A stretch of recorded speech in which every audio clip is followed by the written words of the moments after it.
My name is Abigail Herrera Salguero. My topic is calcinosis in juvenile dermatomyositis. Definition: Juvenile dermatomyositis is a multisystem disease of underside etiology resulting in chronic non-supportive inflammation of the skeletal muscle, skin, and gastrointestinal tract. This traumatic calcification occurs in 30–70% of children. Calcinosis condition in which an abnormal amount of calcium salt is found in soft tissue such as muscle. Video.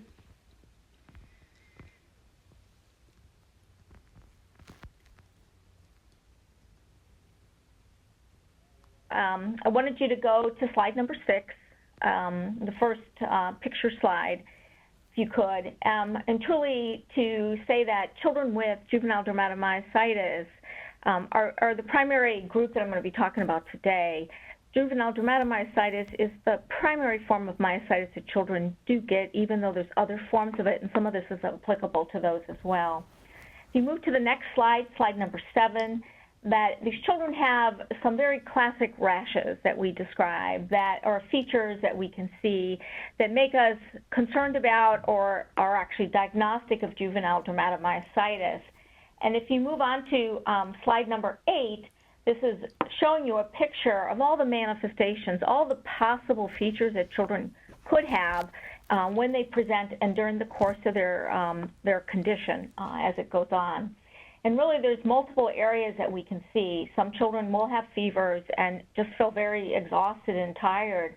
There can be some lung problems, like with weakness of the muscles of the lungs and other features, such as difficulty with breathing, or when trying to have a child talk, sometimes it's difficult for them to get all their words out, or their voice changes and it's more high-pitched. And much of that is related to weakness of the muscles in those areas. You can Application in nursing is important now about the diagnosis of GT and the establishing of base of the bone, increasing in presence of the topical cutaneous eruption, and the 3 next criteria proxima. Muscle weakness increased in muscle intimacy, and inflammatory meiosis in muscle biopsy. Video.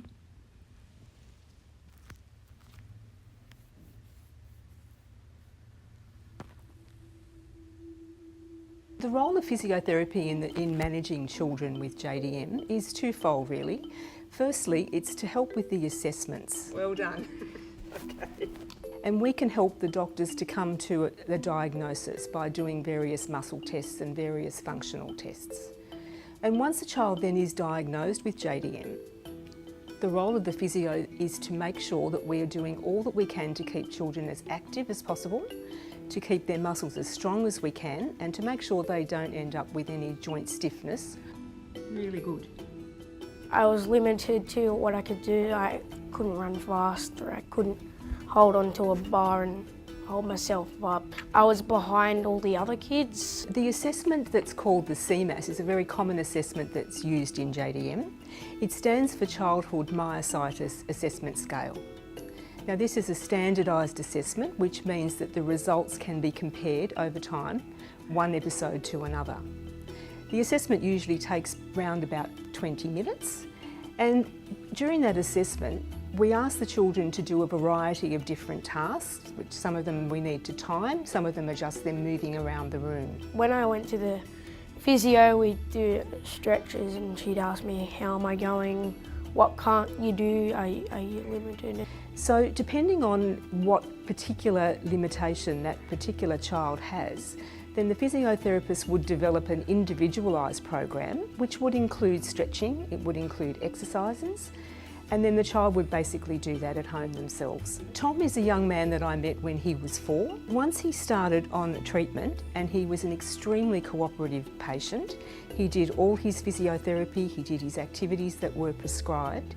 He's had a fantastic outcome. You must be disciplined. You've really got to be on top of it for exercises. You know, they've got to stretch and do the work every night to get to where Tom got to. I'd get given like stretches and I'd go home, stretch and get active, and that helped me, and then I started to get better and could do more. It's not a major thing to worry about. It's just, yeah, you're not going to be able to do some things, and it's not like the whole world's going to end. You're just going to be behind a little bit, but make that your normal during that, and yeah, there's nothing to worry about.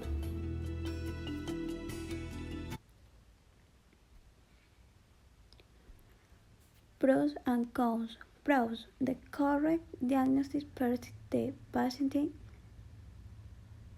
lifestyle.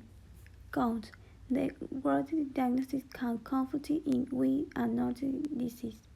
Sometimes the treatment causes adverse effects. Video.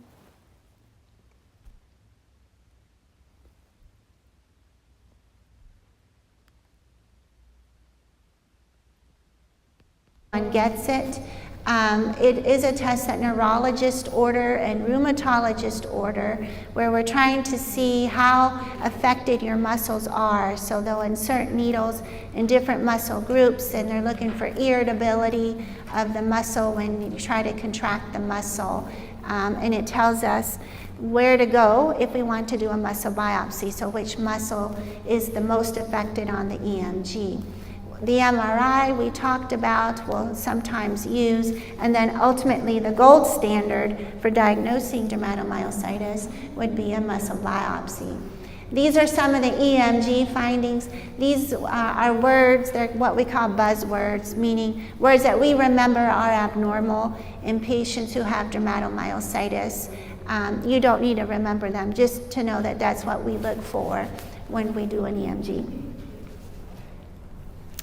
Okay, what does the muscle biopsy look like? So what you're looking at is a very magnified view of muscle cells.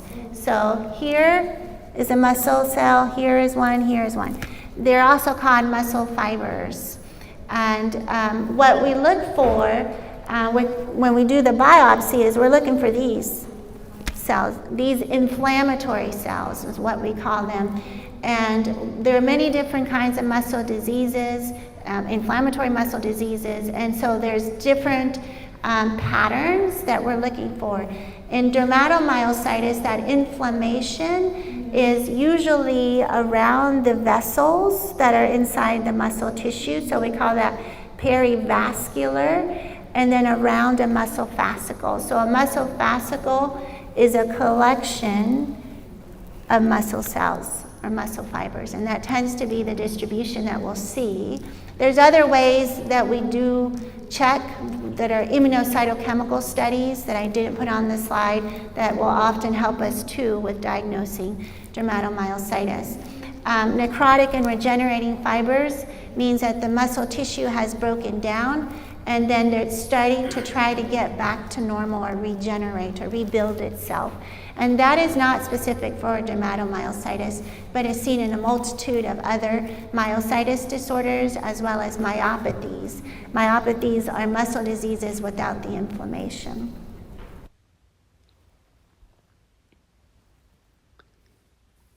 Its application in Ecuador. In Ecuador, it's important to know about the calcinosis in juvenile dermatomyositis and diagnostic it and right treatment for this video.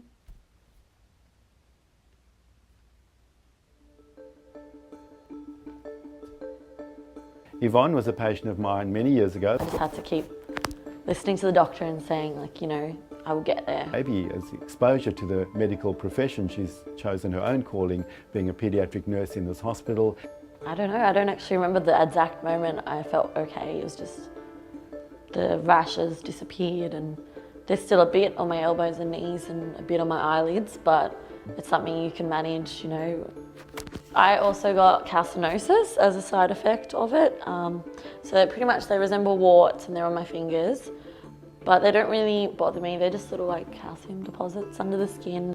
And we know that early treatment and aggressive treatment definitely reduces the risk of getting calcinosis, but despite very good treatment, it does happen in some children. When I found the news out that I was in remission, it was the best thing ever. The biggest relief that the pain is going to stop.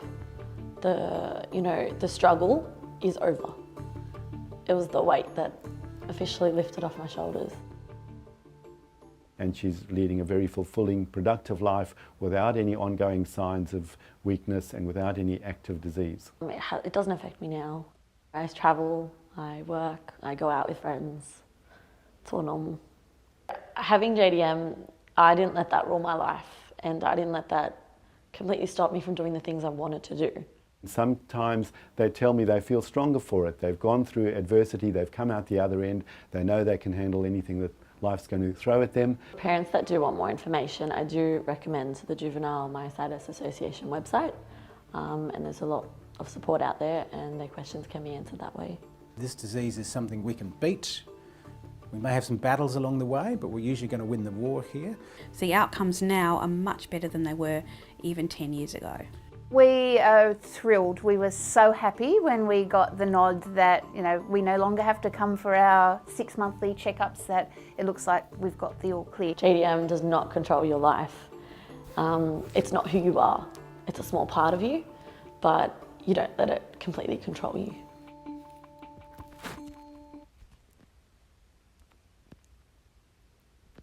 Conclusion.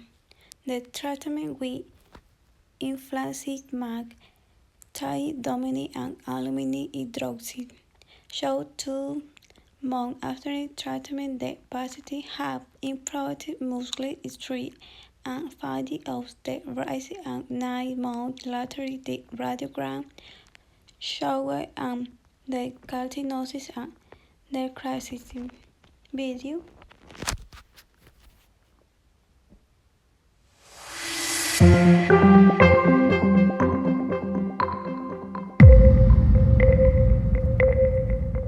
Juvenile myositis is actually a group of rare autoimmune diseases. It covers juvenile dermatomyositis, juvenile polymyositis, and amyopathic juvenile dermatomyositis, which affects approximately 17,000 children in the United States, or 1 to 3 out of every million children. It has muscle weakness, fevers, flu-like symptoms, muscle pain. It can affect the heart and lungs as well as having complication of vasculitic ulcers and calcinosis. Early diagnosis is very important. And so being able to know the symptoms and being able to diagnose it accurately is very important, both with pediatricians and the rheumatologist or dermatologist. Juvenile dermatomyositis has a very distinctive facial rash, very similar to lupus, as well as little warts on the fingers, which are called Gottfried's papules, as well as the bleakness that goes along with it. As well as the best ways to, along with the early diagnosis, getting accurate and necessary treatment as well. It gives the child the best chances in life to achieve remission.